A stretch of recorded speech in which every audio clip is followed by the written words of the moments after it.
మనం మ్యూచువల్ ఫండ్స్లో ఇన్వెస్ట్మెంట్ చేయాలంటే చాలా భయపడతాం, రిస్క్ ఉంటుంది అని ఆలోచిస్తాం. డెట్స్ బాండ్స్లో పెట్టుబడి పెడితే తక్కువ రిటర్న్స్ వస్తాయి అని అనిపిస్తుంటుంది.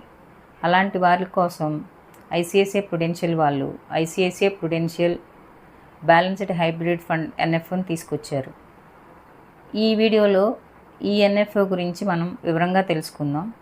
అసలు దీంట్లో ఎలా పెట్టుబడి పెట్టాలి, ఎన్ని సంవత్సరాలు ఆగాలి, ఎన్ని సంవత్సరాలు అయితే మంచి రిటర్న్స్ వస్తాయి, దీంట్లో లాభమా నష్టమా అనేది ఈ వీడియోలో చూద్దాం.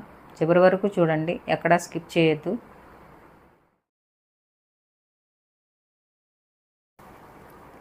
అసలు ఈ ఫండ్ అంటే ఏంటి? ఇది ఒక బ్యాలెన్స్డ్ హైబ్రిడ్ ఫండ్. అంటే మనం ఏదైతే పెట్టుబడి పెడతామో ఆ పెట్టుబడి పెట్టిన అమౌంట్ని ఒకే చోట ఇన్వెస్ట్మెంట్ చేయకుండా రెండు వేరు చోట్ల ఇన్వెస్ట్మెంట్ చేస్తారు. ఒకటి వచ్చేసి ఈక్విటీ. మనం ఏదైతే పెట్టుబడి పెడతామో అందులో నుంచి 40 to 60% వరకు ఈక్విటీ షేర్స్లో పెట్టుబడి పెడతారు. ఇది మార్కెట్ ఫండ్ గ్రోత్కి దోహదపడుతుంది. రెండోది వచ్చేసేసి డెట్స్లో పెట్టుబడి పెడతారు. మనం ఈక్విటీలో పెట్టుబడి పెట్టగా మిగిలిన 40 to 60% మనీని గవర్నమెంట్ బాండ్స్లో కానీ సురక్షితమైన మనీ సాధనాల్లో కానీ పెట్టుబడి పెడతారు.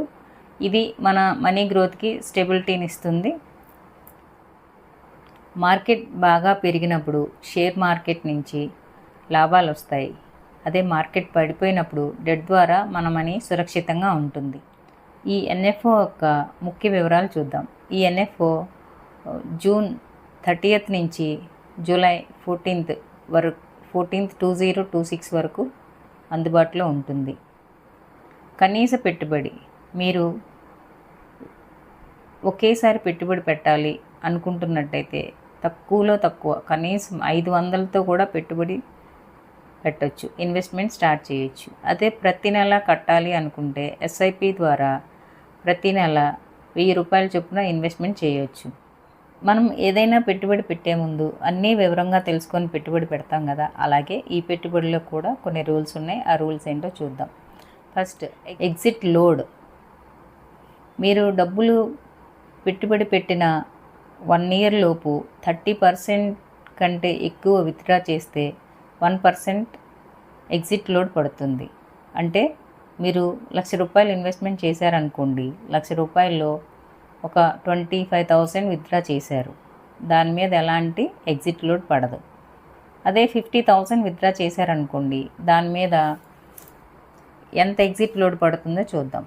మనం చెప్పుకున్నాం కదా 1 year లోపు 30% విత్డ్రా చేస్తే ఎలాంటి ఎగ్జిట్ లోడ్ అని. ఆ 50,000లోంచి 30,000కి ఎలాంటి ఎగ్జిట్ లోడ్ ఉండదు.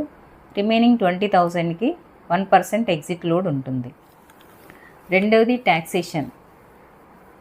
ఈ ఫండ్లో ఈక్విటీ 65% కంటే తక్కువ ఉంటుంది కాబట్టి దీనికి డెట్ ఓరియంటెడ్ ఫండ్స్కి వర్తించే ట్యాక్సేషన్ పన్ను వర్తిస్తుంది.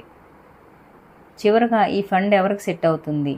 మార్కెట్ రిస్క్ను తట్టుకుంటూ స్థిరమైన రిటర్న్స్ కావాలి అనుకునే వారికి, 3 సంవత్సరాల నుంచి 5 సంవత్సరాల వరకు లాంగ్ టర్మ్ ఇన్వెస్ట్మెంట్ ప్లాన్ ఉన్నవారికి, మరీ ఎక్కువ రిస్క్ పోకుండా మీడియం రిస్క్తో వెళ్ళాలనుకునే కొత్త ఇన్వెస్టర్లకు ఇది ఒక బెస్ట్ ఆప్షన్. ఇదండి ఈ బ్యాలెన్స్డ్ హైబ్రిడ్ ఫండ్ గురించి పూర్తి సమాచారం. మీకు ఈ వీడియో నచ్చితే సబ్స్క్రైబ్ చేయండి.